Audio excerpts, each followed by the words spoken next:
Have you ever been looked at like you were garbage by the person who promised to love you forever? I sat in that cold conference room, staring at the divorce papers my husband, Ethan, had just thrown across the mahogany table. He was laughing, holding the hand of his pregnant mistress, thinking he was kicking me out into the streets with nothing but the clothes on my back. He thought he had won. He thought he was the powerful one. But he didn't notice the older man in the grey work jumpsuit quietly watering the plants in the corner of the office. He didn't know that man wasn't a gardener. That was Silas Montgomery, the billionaire owner of the entire city block, and my father. And he had just seen everything. The air in the conference room of Hayes and Associates smelled like expensive leather and old money, but to Isabella it smelled like betrayal. She sat with her hands folded in her lap, her knuckles white. Across from her sat Ethan Caldwell, the man she had spent the last 5 years building a life with.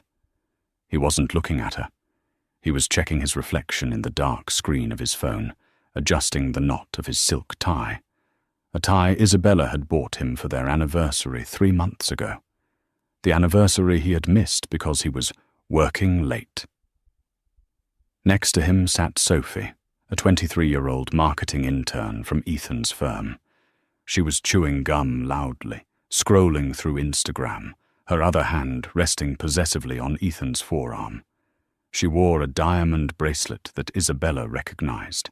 It was the one missing from her jewelry box last week. "Let's wrap this up, Bella," Ethan said, finally looking up. His voice was bored, devoid of the warmth that used to make her heart race. "I have a reservation at Le Bernardin in an hour. Sophie's craving seafood." Isabella swallowed the lump in her throat. "You're taking her to our favorite restaurant?" Ethan scoffed, a cruel, sharp sound. "It was never our restaurant, Bella. It was a restaurant I paid for, just like I paid for the house, the car, and the clothes on your back. Let's be real. You were a charity case I picked up at that coffee shop. I tried to mold you into a CEO's wife, but, well, look at you." He gestured vaguely at her simple beige cardigan and jeans. He had always hated her modesty. He wanted a trophy, not a partner. "Just sign the papers," Sophie chimed in, popping a bubble. "Ethan needs to be free before the baby shower. It's bad PR to have a wife lurking around when we're launching the new tech line." Isabella looked down at the documents. Separation agreement. Total waiver of spousal support. Transfer of marital home to Ethan Caldwell. Petitioner retains all stocks and assets. It was a total washout. He was leaving her with absolutely nothing. "Ethan," Isabella said softly, "I supported you when you started Caldwell Tech. I worked 2 jobs so you could code in the garage. I introduced you to your first angel investor." "You introduced me to a guy you met at a diner," Ethan snapped, slamming his hand on the table. "Don't act like you have any business sense, Bella. You're a barista turned housewife. You were lucky to be along for the ride. But the ride is over. Sign it, or I'll drag this out in court until you can't afford a loaf of bread." In the corner of the room, a sliding glass door stood slightly ajar, leading to the terrace. Inside the room, near the bookshelf, an older man in a faded grey maintenance uniform was slowly wiping down the leaves of a large ficus plant. He wore a cap pulled low over his eyes and moved with a slow, methodical rhythm. Ethan had glanced at him once when they entered, sneering at the lawyer, Preston Hayes. "Since when do you let the help work during client meetings, Preston?" Preston Hayes, the high-powered attorney who usually charged $1,000 an hour, had looked unusually pale. He had stammered, He's just finishing up, Mr. Caldwell. Please, ignore him." Ethan had ignored him. Ethan ignored anyone he didn't think could benefit him. Isabella picked up the pen. Her hand wasn't shaking. A strange calm had settled over her. You really think money is everything, don't you, Ethan? She asked, her voice steady. It's the only thing that matters in this world, babe, Ethan smirked. And you have none of it. Sign. Isabella looked at the janitor in the corner. For a split second, the old man stopped wiping the leaf. He tilted his head slightly, just enough for Isabella to see the steel-grey eyes beneath the brim of the hat. Eyes that matched hers. She looked back at Ethan. Okay. She pressed the pen to the paper. The scratching sound of the nib was the only noise in the room. Isabella Montgomery Caldwell. Done, she whispered. Ethan snatched the papers away before the ink was even dry. He checked the signature, then grinned like a shark who smelled blood. Finally. God, I feel 10 pounds lighter. He turned to Sophie and kissed her, right there in front of Isabella. Let's go, babe. We've got a life to live. As they stood up, Ethan tossed a $20 bill onto the table toward Isabella. Take a cab, Bella. It's gonna rain. The ultimate insult. Ethan and Sophie strutted toward the door, laughing. But before they could touch the handle, a deep, gravelly voice echoed from the corner. I wouldn't open that door if I were you, son. Ethan froze. He turned around, annoyed. The janitor was standing up straight now. He took off the grey cap and tossed it onto the expensive leather chair. He unzipped the dirty work jumpsuit to reveal a bespoke Italian suit underneath, one that cost more than Ethan's car. Excuse me? Ethan snapped. Who the hell are you to speak to me? The old man walked forward. He didn't walk like a janitor anymore. He walked like a king entering his throne room. I believe you have my pen, the man said, pointing to the expensive fountain pen Ethan had pocketed after signing. I'm Ethan Caldwell, CEO of Caldwell Tech. Ethan spat. I could buy you and this entire building. The old man laughed. It was a terrifying, booming sound. Buy this building. Son, you're standing in Montgomery Tower. I built this building before you were born. And as for buying me, he turned to Isabella, his eyes softening. Hello, Peanut. Isabella stood up, tears finally spilling over. Hi, Daddy. Ethan's face went from red to ghost white in a single second. He looked from the old man to Isabella and back again. Daddy? But she's poor. Her dad is a mechanic in Ohio. That's what she told you, the man said, his voice dropping to a dangerous growl. Because she wanted to see if you loved her, or the Montgomery billions. And congratulations, Ethan. You failed the test. The silence in the room was deafening. Even the hum of the air conditioning seemed to stop. Sophie dropped her phone. It hit the carpet with a dull thud. Montgomery, Ethan whispered, the name tasting like ash in his mouth. As in, Silas Montgomery, the Silas Montgomery, mining, real estate, aerospace. That would be me, Silas said, walking over to stand beside his daughter. He was a head taller than Ethan and twice as broad, despite being in his 60s. He radiated a power that made Ethan shrink. But this is impossible, Ethan stammered, backing away. I did a background check on her. Isabella Smith, from Dayton. Isabella Montgomery, Silas corrected. We have very good lawyers who know how to seal records, Ethan. When my daughter told me she met a young man with potential and wanted to date him without the burden of my name, I was skeptical. I told her men are greedy. I told her they would use her. Silas placed a heavy hand on Isabella's shoulder. But she believed in you. She said you had a good heart. So I let her go. I created the identity of Isabella Smith. I even set up that fake mechanic shop in Ohio you visited once for Christmas. Those mechanics were actors on my payroll. Ethan's knees actually buckled. He grabbed the back of a chair to steady himself. He remembered that Christmas.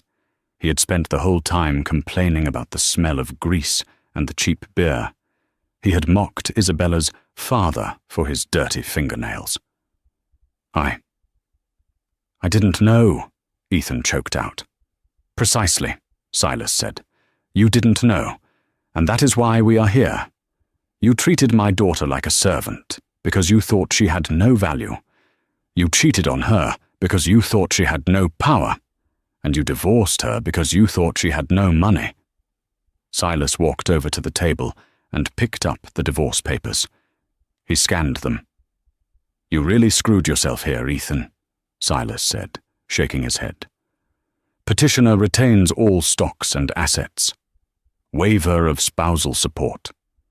You were so desperate to keep your little tech startup money that you waived your right to marital assets. Ethan looked confused. Yeah? So? I keep my money. She gets nothing. That's the deal. Isabella spoke up then. Her voice was stronger now, bolstered by her father's presence. Ethan, do you remember the seed money for Caldwell Tech? The initial $2 million? Yeah, Ethan said defensively. It came from the angel investor. Mr. Sterling. Mr. Sterling works for me, Silas interrupted smoothly.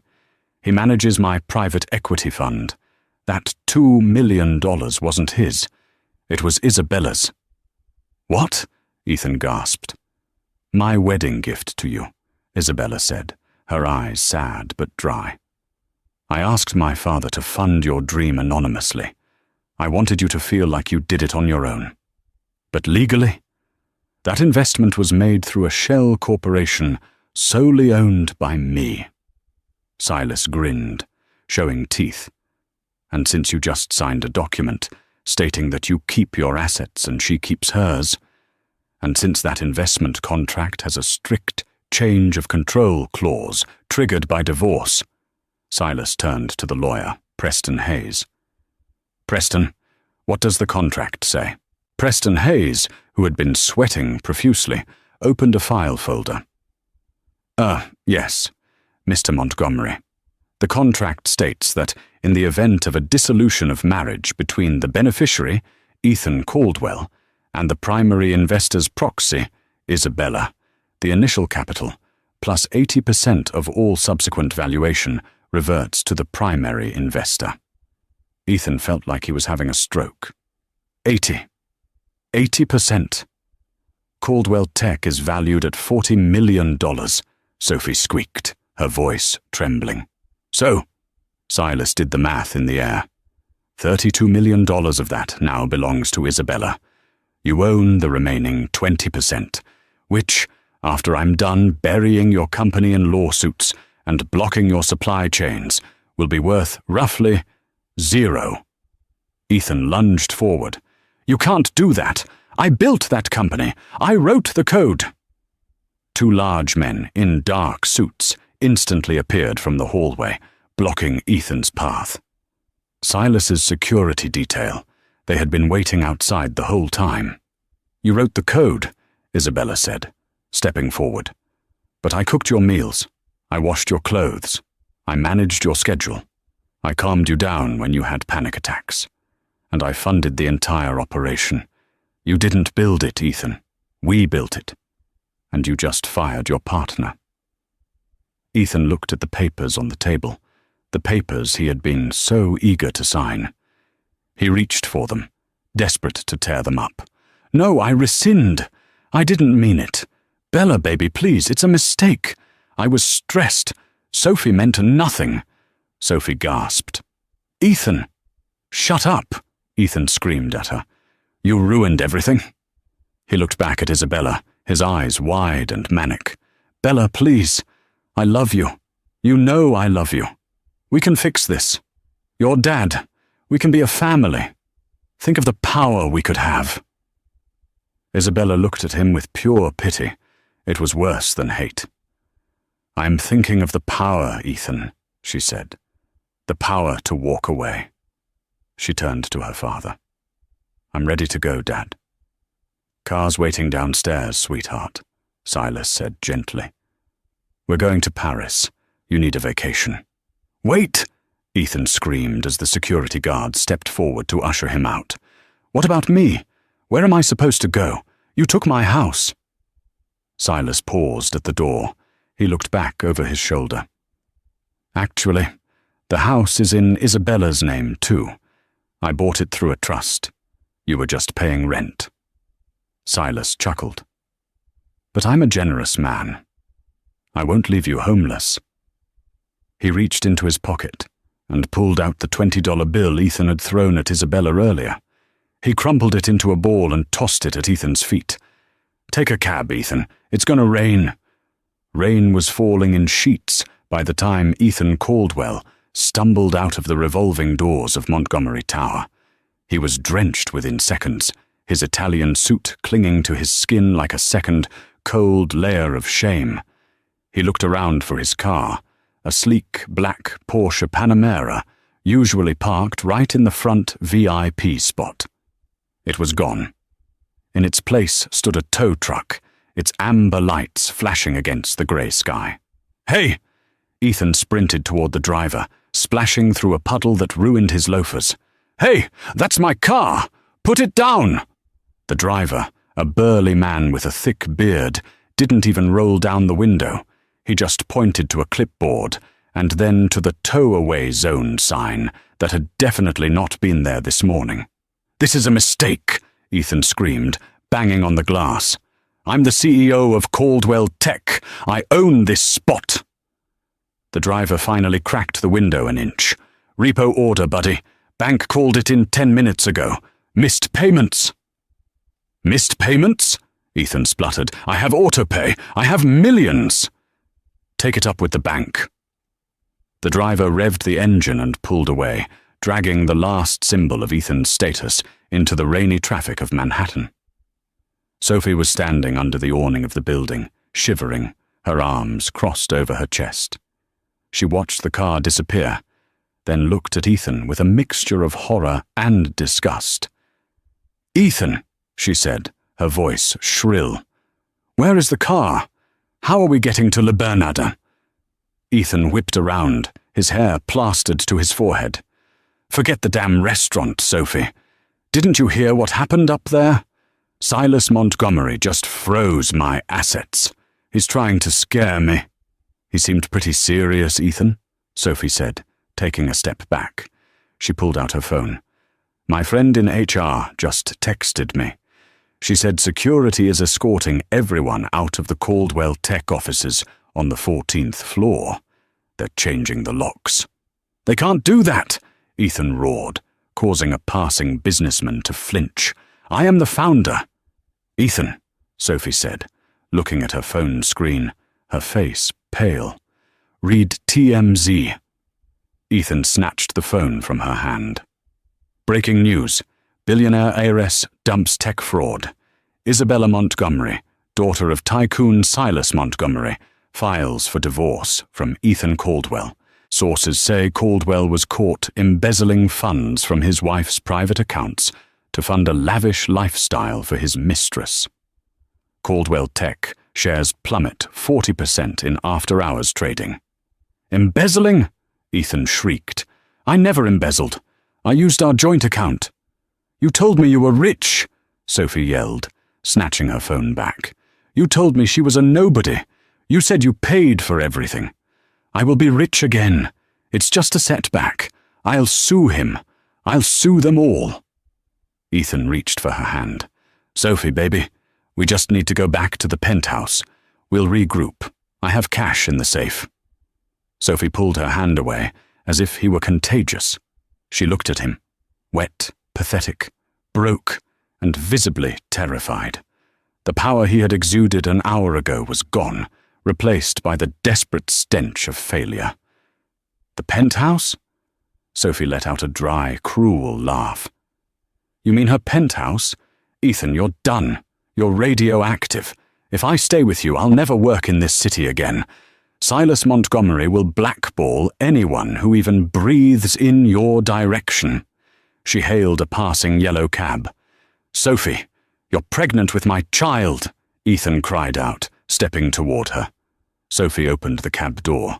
She looked back one last time, her eyes cold. "Actually, I'm not. I just needed you to sign the lease on that condo for me. But I guess that's not happening now." She slammed the door. The cab sped off, splashing muddy water all over Ethan's legs. He stood alone on the sidewalk. He had no car, no wife, no mistress, no company. And as he reached into his pocket to call an Uber, he realized he had left his phone on the conference table upstairs.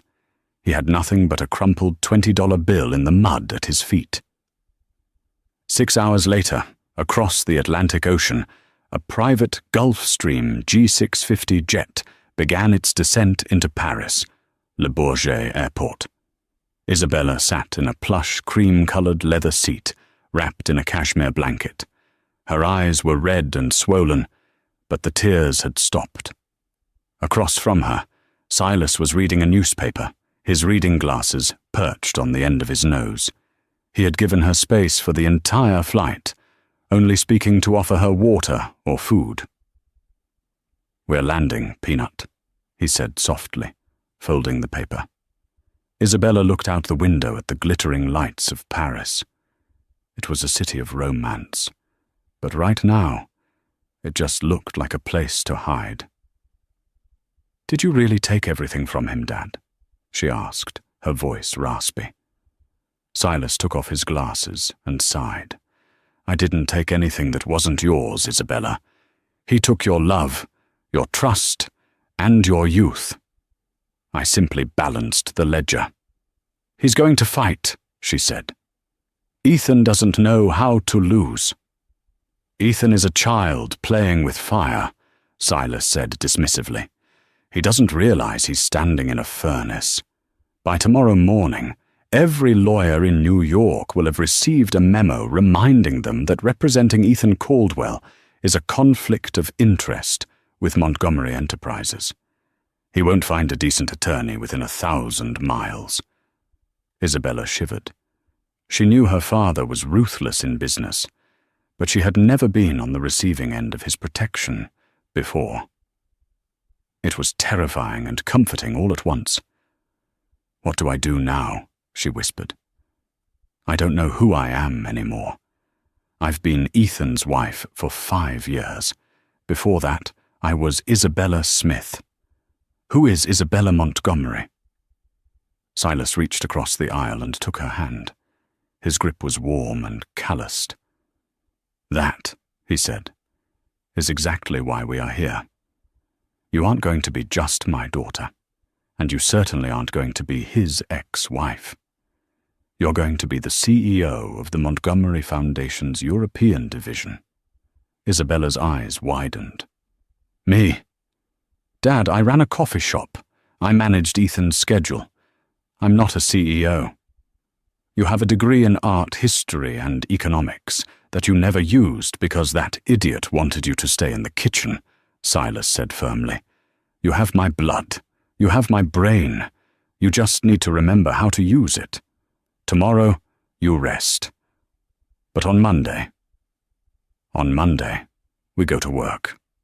The plane touched down with a gentle bump. As they taxied to the private hangar, Isabella saw a line of black cars waiting. "One more thing," Silas said, as the cabin crew opened the door. "I've assigned a new chief of staff to help you get settled. He's based here in Paris. He's young, but he's the best logistical mind I have. Trust him." Isabella nodded wearily. She didn't want a handler. She just wanted to sleep for a year. She walked down the stairs of the jet, into the cool night air. A tall man in a dark navy suit was standing at the bottom of the stairs, holding an umbrella to shield her from the light drizzle. He wasn't like the security guards. He was leaner, with sharp cheekbones and messy dark hair that curled slightly at the collar. He didn't look like a subordinate. He looked capable. "Ms. Montgomery," he said. His voice was deep, with a faint, refined British accent. He held the umbrella steady, not wavering even as the wind picked up. "Welcome to Paris. I'm Gabriel. Gabriel Hunt." Isabella looked up at him. He had kind eyes, not the predatory, hungry eyes Ethan had. Just clear, hazel eyes that looked at her with a quiet respect. "Hi," she breathed. "I have the car heated to 22 degrees, and I took the liberty of ordering chamomile tea to be waiting at the residence," Gabriel said, guiding her toward the lead car. "Your father mentioned you've had a long day." "A long life," Isabella corrected. Gabriel offered a small, sad smile. "Then let's start with a short night. Tomorrow is a new day." 2 months had passed since the divorce papers were signed. Paris in the spring was usually a cliché of blooming flowers and lovers walking along the Seine, but for Isabella, it had been a boot camp. Silas hadn't been joking. He had thrown her into the deep end of the Montgomery Foundation, a massive charitable organization that managed billions in assets for art preservation and orphanages across Europe. Isabella was tired, but for the first time in years, she felt useful. She sat in her office overlooking the Eiffel Tower, reviewing the budget for the upcoming Lumiere Gala. It was the biggest social event of the season, and it was her official coming out to European society as Isabella Montgomery. "You're frowning," a voice came from the doorway. Isabella looked up. Gabriel Hunt was leaning against the doorframe, holding 2 paper cups of coffee. Over the last 8 weeks, Gabriel had become her shadow. He managed her schedule, screened her calls, and more importantly, he actually listened to her. "I'm not frowning," Isabella said, taking the coffee he offered. "I'm concentrating. The caterer is trying to charge us triple for the champagne because they know it's a Montgomery event." "I handled it," Gabriel said, sitting in the chair opposite her. He stretched his long legs out. "I reminded them that we own the building their warehouse is in." Suddenly they found a discount. Isabella smiled. It was a genuine smile, one that reached her eyes. "You're dangerous, Gabriel." "I'm efficient," he corrected. "There's a difference." He watched her for a moment, his expression unreadable. "Are you ready for tonight? The press will be there. They're still hungry for the divorce of the century scoop." Isabella's smile faded. She swirled the coffee in her cup. "I'm terrified. Everyone is going to be looking at me, wondering what was wrong with me, why he left me." "They won't be thinking that," Gabriel said softly. "How do you know?" "Because." Gabriel leaned forward, his voice dropping an octave, intense and sincere. "I've seen how you work. I've seen how you treat the staff. I've seen you memorize the names of the donors' children. You have a grace that Ethan Caldwell couldn't understand because he lacks a soul. If people stare tonight, Isabella, it's because they're wondering how any man could be stupid enough to let you go." Isabella felt a blush rise up her neck. It wasn't just the compliment. It was the way he said it. With Ethan, compliments were always transactional. "You look good, so I look good." With Gabriel, it felt like an observation of fact. "Thank you, Gabriel," she whispered. "Just doing my job, boss," he said, standing up abruptly, as if he realized he had crossed a line. "The car will be downstairs at 7. Wear the red dress." "The red one? It's a bit bold." Gabriel paused at the door. "You're a Montgomery. Be bold." Meanwhile, in a cramped studio apartment in Queens, New York, Ethan Caldwell was screaming into his phone. "What do you mean you can't publish it?" he yelled, pacing the room. The floor was covered in takeout boxes and unpaid bills. "I mean, Mr. Caldwell," the editor of the gossip rag. The Daily Whisper sighed.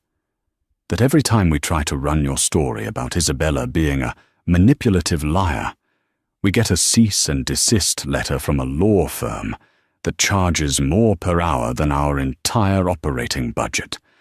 We can't touch it." "She lied about her identity," Ethan argued. That's fraud. The public needs to know she entrapped me.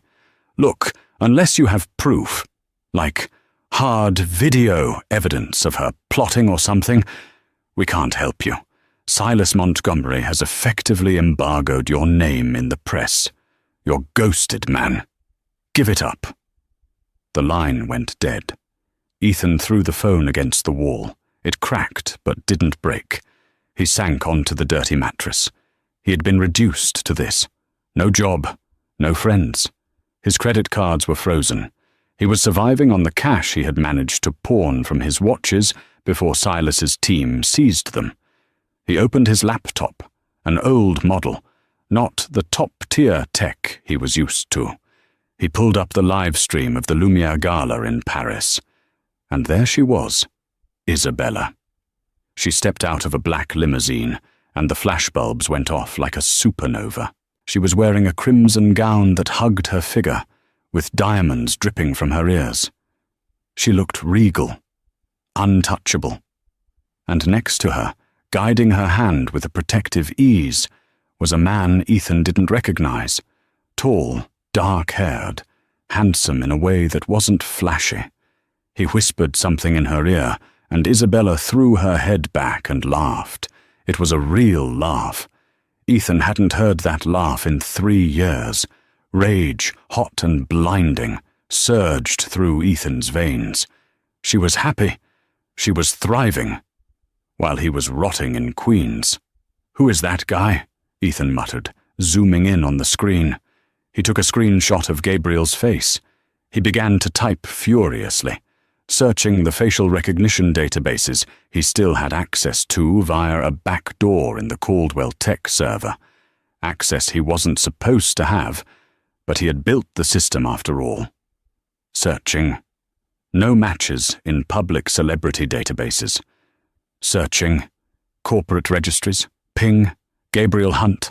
Former British SAS intelligence. Law degree from Oxford.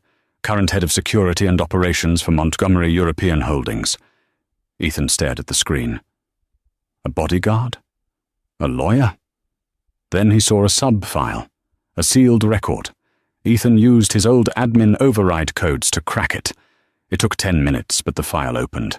It was a medical report from 3 years ago. Gabriel Hunt, discharged from active duty. Reason: severe injury during hostage extraction. Ethan scanned the document and found what he was looking for. A weakness. A secret. "So you're not perfect, are you, Gabriel?" Ethan whispered, a plan forming in his desperate, twisted mind. "You're a damaged soldier playing dress-up." Ethan grabbed his phone. If the newspapers wouldn't print his story, maybe he didn't need the newspapers.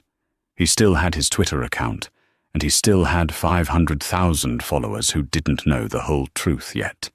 He started typing a thread. He wasn't just going to attack Isabella anymore. He was going to attack her new protector. He was going to burn the whole thing down. The gala was a triumph. Isabella had navigated the shark tank of high society without a single stumble. She had secured €3 million in donations for the Art Restoration Fund in a single night. Now she was on the balcony of the venue, looking out over the Seine. The noise of the party was muffled behind the glass doors. "You survived," Gabriel said, appearing beside her with 2 glasses of champagne. "I did," Isabella exhaled, taking a sip. "I actually enjoyed it. Is that strange? I used to hate these things with Ethan. He always made me feel like I was an accessory. Tonight, I felt like the driver." "You were the engine," Gabriel said. He clinked his glass against hers. "To new beginnings." "To new beginnings," she echoed. They stood in comfortable silence for a moment. The chemistry between them was palpable now, a low hum of electricity. Isabella turned to look at him. The moonlight softened the sharp angles of his face. "Gabriel," she started, "why do you work for my father? You have a law degree from Oxford. You could be a partner at any firm. Why be a fixer?" Gabriel looked away, his jaw tightening. Your father gave me a purpose when I didn't have one. After the military, I was lost, angry. He saw potential where others saw a liability. A liability? Isabella reached out and touched his arm. I don't see a liability. Gabriel looked down at her hand, then up into her eyes. The intensity there took her breath away.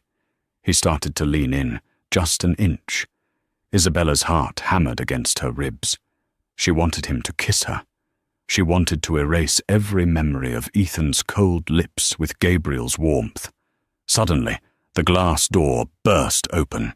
It was Silas. He looked furious. He had a tablet in his hand. "Dad?" Isabella pulled away from Gabriel, startled. "What's wrong?" "We have a problem," Silas growled. "Ethan, he's gone rogue." He shoved the tablet into Isabella's hands. It was a Twitter thread. It was trending worldwide. The real Isabella. Ethan Caldwell. Everyone sees the glitz in Paris, but no one knows the truth. Isabella Montgomery is a fraud who hid her billions to trap me, then destroyed my company when I tried to leave an abusive marriage. And now, she's running around with a violent ex-mercenary. Meet Gabriel Hunt, a man discharged for unstable conduct after a mission went wrong. Is this who you want running charities? A liar and a killer? Below the text were photos. Photos of Isabella looking disheveled during their divorce argument, clearly taken by Sophie. Photos of Gabriel's military records that were supposed to be sealed. And worst of all, a doctored video clip of Isabella yelling at Ethan, edited to make her look deranged. "He hacked the servers," Gabriel said, his voice ice-cold as he read over her shoulder. "He accessed my personnel files." "I'm going to kill him," Silas roared. "I will bury him so deep the devil won't find him." Isabella stared at the screen. The comments were pouring in. "Wow, rich girls are crazy. Justice for Ethan. She looks evil." She felt the familiar panic rising, the shame, the desire to hide. She looked at Gabriel. He looked devastated. Not for himself, but for her. He had been exposed, his trauma weaponized to hurt her. "Isabella," Gabriel said, stepping back. "I should go. My presence is hurting your reputation. I'll resign effectively immediately." "No," Isabella said. The word came out quiet but firm. "No," she said louder. She looked up from the tablet. Her eyes were dry. The sadness was gone, replaced by a cold, hard resolve. She was done crying. She was done running. "Dad," Isabella said, turning to Silas. "Call the jet." Silas blinked. "We're going back to New York?" "No," Isabella said. "We're staying right here. But I want you to set up a press conference. Tomorrow morning, 9 a.m. Live stream." "Isabella, you don't have to do this," Silas said. "I can handle it. I can scrub the internet." "You can't scrub the truth, Dad, and I'm tired of people speaking for me. Ethan wants a show? I'll give him a show." She turned to Gabriel. She walked right up to him and grabbed the lapels of his jacket, forcing him to look at her. "And you are not resigning," she said fiercely. "You didn't do anything wrong. You served your country, and you saved lives. Ethan is trying to shame you for your scars. Well, I have scars too, and I'm not hiding them anymore." Gabriel looked at her, stunned. He saw the fire in her eyes, the fire of a woman who had walked through hell and come out holding a torch. "I need you by my side tomorrow, Gabriel," she said. "Not as my employee, as my partner. Can you do that?" Gabriel slowly covered her hands with his own. "I would walk into fire for you, Isabella." "Good," she said, turning back to the Paris skyline. "Because tomorrow we're going to burn Ethan Caldwell to the ground." The grand ballroom of the Hotel Ritz Paris was packed to capacity. Hundreds of journalists from CNN, BBC, Al Jazeera, and every major tech blog were jostling for position. The air crackled with anticipation. The hashtag the real Isabella was still trending, but the sentiment was shifting from mockery to curiosity. Everyone wanted to see the billionaire heiress who had allegedly destroyed her husband. In Queens, Ethan sat on his mattress, his laptop propped up on a stack of pizza boxes. He was grinning. "Go ahead, princess," he muttered at the screen. "Try to talk your way out of this. You can't deny the military records. You can't deny you lied about your name." On the screen, the curtains parted. Silas Montgomery walked out first. He didn't take the podium. He simply stood to the side, arms crossed, a silent sentinel. Then Isabella walked out. She wasn't wearing a power suit. She was wearing a simple white dress, clean and unadorned. She looked vulnerable, yet incredibly strong, and walking right beside her, holding her hand firmly in front of the entire world, was Gabriel. The cameras flashed like lightning. Isabella stepped up to the microphone. She didn't have any notes. "Yesterday," she began, her voice clear and steady, "my ex-husband, Ethan Caldwell, accused me of being a fraud. He told the world that I hid my identity to entrap him. He accused the man standing next to me of being unstable." She paused, looking directly into the camera lens. Ethan felt a chill run down his spine in his Queens apartment. It felt like she was looking right at him. "Ethan is right about one thing," Isabella said. "I did hide my identity. But I didn't do it to trap him. I did it to protect myself. I wanted to be loved for who I was, not for what my father owns. And for 5 years, I thought I had found that love. I was wrong." She gestured to the screen behind her. A document appeared. It was the divorce settlement Ethan had signed. "Ethan claims I stole his company. The truth is, I funded it. And when he decided to discard me for a younger woman, when he threw me out of his office and mocked my poverty, he signed this document. He chose money over loyalty. He just didn't realize the money he was choosing was mine." The room was silent. "But the most shameful thing," Isabella continued, her voice hardening, "is his attack on Gabriel Hunt." She turned to Gabriel. Gabriel was discharged from the SAS because he took shrapnel protecting a school bus of children during a humanitarian escort mission. The instability Ethan cites in the leaked file, it was a diagnosis of PTSD, which he has managed with courage and dignity. Gabriel is a hero. Ethan Caldwell is a man who hacks private servers to weaponize a soldier's trauma because he is too weak to fight his own battles. The journalists began typing furiously. The narrative was flipping in real time. "But Ethan," Isabella said, leaning into the mic, "you didn't just hack Gabriel's medical records. You left a digital footprint, and you forgot something very important about my father." Silas stepped forward, a predatory smile on his face. He leaned into the mic. "I own the servers you hacked, son." Isabella nodded. "While you were busy tweeting last night, our cybersecurity team was tracking your connection. We found the back door you used. And while we were in there, we found something else." A new document flashed on the screen behind them. It was a bank transfer log. "This," Isabella said, "is a record of $5 million funneled from Caldwell Tech's R&D budget into a shell company in the Cayman Islands, a shell company registered to Ethan Caldwell." Ethan froze. His heart stopped. That was the retirement fund he had skimmed off the top last year. He thought he had hidden it deep in the code. "Embezzlement," Isabella stated. "Corporate espionage, violation of the Computer Fraud and Abuse Act, and blackmail."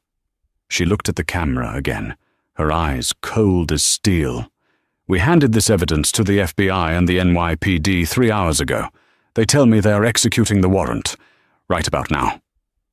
On Ethan's screen, he saw Isabella look off camera. Then he heard a sound in his own apartment, a heavy, booming pounding on his door. "Police! Open up!" Ethan scrambled backward, tripping over the pizza boxes. No. Crash. The door to his studio apartment splintered open. A SWAT team poured into the tiny room. "Ethan Caldwell, hands in the air." Ethan raised his trembling hands. He looked at the laptop screen one last time. Isabella was still watching him, calm and victorious. "It's over, Ethan," she said on the screen, as if she could see the police tackling him. One of the officers noticed the laptop. He walked over and slammed the lid shut. The screen went black. 1 year later, the fluorescent lights of the recreational room at the Otis Bantam Correctional Center buzzed with a headache-inducing hum. It was a far cry from the ambient lighting of the executive suites Ethan Caldwell was used to. He sat at a scratched metal table, staring at a lukewarm cup of instant coffee that tasted like dishwater. He wasn't Ethan Caldwell, the tech visionary, anymore. He was inmate 728. "Hey, Caldwell," a voice grunted from the other side of the room. "Your wife is on TV again." Ethan flinched. He didn't look up. He knew who they were talking about. For the first 3 months of his sentence, he had obsessively watched every news segment, torturing himself. Now, it was just background noise to his misery.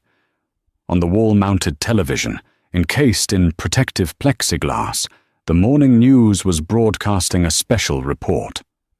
The chyron read, "Phoenix Rising, How Isabella Montgomery Redefined Venture Capital." The anchor's voice drifted over the noise of the prison block. It has been exactly 1 year since the collapse of Caldwell Tech, a scandal that rocked Silicon Valley.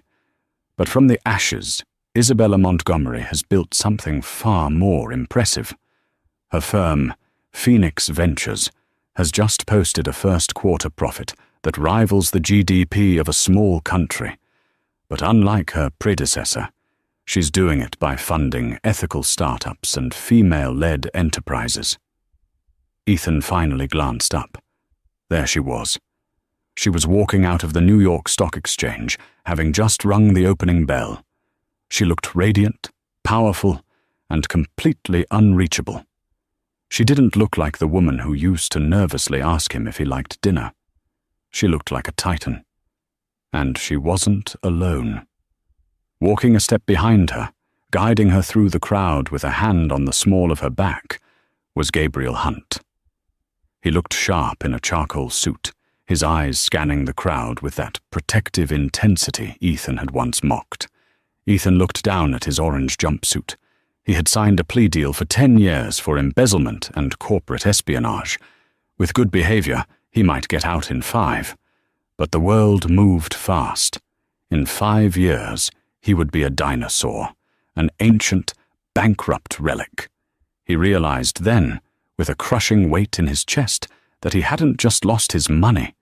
He had lost the only person who had ever actually loved him. Manhattan, however, was bathed in the golden light of late spring. In the penthouse suite of the Montgomery building, a space Isabella had completely renovated to remove any trace of the old money stuffiness, the air smelled of fresh espresso and peonies. Isabella sat on the limestone terrace, reviewing a portfolio on her tablet. She was dressed in a soft silk robe, her hair loose around her shoulders. She wasn't rushing. One of the luxuries she had reclaimed was time. "You're frowning at the screen," a deep voice noted. Isabella looked up to see Gabriel stepping out onto the terrace. He was holding 2 mugs, steam curling into the morning air. He looked relaxed, younger than he had a year ago. The shadows that had haunted his eyes when they first met in Paris had lifted, replaced by a quiet contentment. "I'm not frowning," Isabella said, taking the mug he offered. "I'm just, amazed. We just acquired the tech firm that Sophie tried to get a job at." Gabriel chuckled, sitting down on the lounge chair opposite her. Let me guess. You're going to be a benevolent overlord? Actually, I'm keeping the staff, Isabella said, taking a sip of the coffee. It was perfect. Hazelnut, just how she liked it. Gabriel always remembered. But Sophie, I heard she moved back to Nebraska 6 months ago. Retail management, I think. The Gap, Gabriel corrected effortlessly. Assistant manager. She's doing fine. She's living the life she can afford. Isabella shook her head. It feels like a different lifetime, Gabriel. Sometimes I wake up and I expect to be back in that cold conference room with Ethan laughing at me. I expect to feel small again. Gabriel reached across the small table and took her hand. His grip was warm, grounding her in the present. You were never small, Isabella. You were just standing next to someone who refused to let you grow. Look at what you've done in 12 months. Phoenix Ventures isn't just a fund. It's a movement. You stepped out of the background. I had help, she whispered, squeezing his hand. I had a partner. You had a grunt, Gabriel teased gently. I just carried the bags and scared off the bad guys. You did a lot more than that, she said seriously. You reminded me that I was worth protecting. Before Gabriel could respond, the glass doors slid open with a dramatic whoosh. Silas Montgomery strode onto the terrace. He was wearing a tuxedo, complete with a bow tie, despite it being 10 o'clock in the morning. He looked like a man who had just won the lottery, or perhaps bought the lottery commission. Dad? Isabella laughed, putting her coffee down. Why are you dressed like Bond? It's breakfast. Preparation, Peanut. Preparation, Silas said, checking his vintage Rolex. I have a lunch date. The Duchess of York is in town for the UN summit, and she has agreed to let me buy her an overpriced salad. Isabella's jaw dropped. The Duchess? Dad, are you dating? Silas winked, a sparkle in his steel-grey eyes. Your mother has been gone a long time, Bella. She wouldn't want me to be a monk forever. Besides, I need a distraction. You're running the empire better than I ever did. I'm feeling obsolete. He walked over to the railing and looked out at the city he had helped build. I watched the news this morning, Bella. The segment on you. They called you a visionary. He turned back to her, his expression softening into pure pride. They finally see you. Not as my daughter. Not as Caldwell's wife. But as you. Thank you, Dad, Isabella said, her throat tight. Silas cleared his throat, pushing away the sentimental moment. He turned to Gabriel. Hunt, you're off the clock today. Gabriel raised an eyebrow. Sir. I said you're off the clock. No security detail. No driving. I have my own team for the Duchess. You. Silas gestured vaguely between Gabriel and Isabella. You two have things to discuss. Don't waste time. I'm an old man, and I want grandchildren before I'm too senile to spoil them. With that, Silas Montgomery turned on his heel and marched back inside, whistling a Frank Sinatra tune. Isabella buried her face in her hands, laughing. I can't believe him. Grandchildren. He has a point about wasting time, Gabriel said. His voice had changed. The playful tone was gone, replaced by a nervous gravity. Isabella looked up. Gabriel was standing now. He wasn't looking at the view. He was looking at her, with an intensity that made her heart hammer against her ribs. Gabriel. Isabella, he began, taking a step closer. He shoved his hands into his pockets, then pulled them out again. The man who had faced down armed insurgents and hostile corporate takeovers looked terrified. For the last year, I've defined myself by my job. My job was to keep you safe, to keep you happy, to be the wall between you and the world. And you were, she said softly. But I don't want that job anymore, Gabriel said. Isabella felt a cold spike of fear. You're resigning. "I'm resigning as your chief of staff," Gabriel said. He slowly lowered himself onto one knee. Isabella gasped, her hands flying to her mouth. Gabriel reached into his pocket and pulled out a small velvet box. He opened it. Inside sat a ring that Isabella recognized instantly. It wasn't a modern, flashy diamond like the one Ethan had bought to show off his own status. It was a vintage sapphire, deep blue like the ocean, surrounded by a halo of small, antique diamonds. "This was your mother's," Gabriel said quietly. "Silas gave it to me last night. He told me that she wore it for 30 years of happiness. He told me he's never trusted anyone with it. Until me." Tears spilled over Isabella's cheeks. "Gabriel." "Isabella," he continued, his voice steady now. "I don't want to work for you. I want to build with you. I want to be the one who makes you coffee in the morning and the last one you talk to at night. I don't want to stand in the background anymore. I want to stand right beside you. Will you marry me?" Isabella looked at the ring, then up at the man who had seen her at her lowest and treated her like she was the highest. She thought of Ethan, who had wanted a trophy. Gabriel wanted a partner. "Yes," she whispered, choked with emotion. Then, louder, "Yes, yes, Gabriel." He slid the ring onto her finger. It fit perfectly, as if it had been waiting for her hand all along. Gabriel stood up and pulled her into his arms, kissing her deeply. It wasn't a kiss for the cameras. It wasn't a performance. It was a promise. Below them, the city of New York bustled with millions of people chasing power, money, and fame. But high above the noise, on a sun-drenched terrace, Isabella Montgomery had found the only thing that really mattered. She had found her truth. She had signed the papers. She had walked through the fire. And now, she was finally, truly free. And there you have it, the complete saga of Isabella Montgomery. From being humiliated in a cold conference room to building her own empire and finding true love, Isabella proved that the best revenge isn't anger, it's success. She stopped letting people put her in the background and finally stepped into her own light. Meanwhile, Ethan learned that when you trade loyalty for greed, you end up with nothing. I really hope you enjoyed this roller coaster of a story. If this ending satisfied your craving for justice, please smash that like button. It really helps the channel. What was your favorite part? Was it Silas revealing his identity, the courtroom takedown, or the romantic proposal at the end? Let me know in the comments below. And if you haven't already, please subscribe and turn on notifications so you never miss a new story.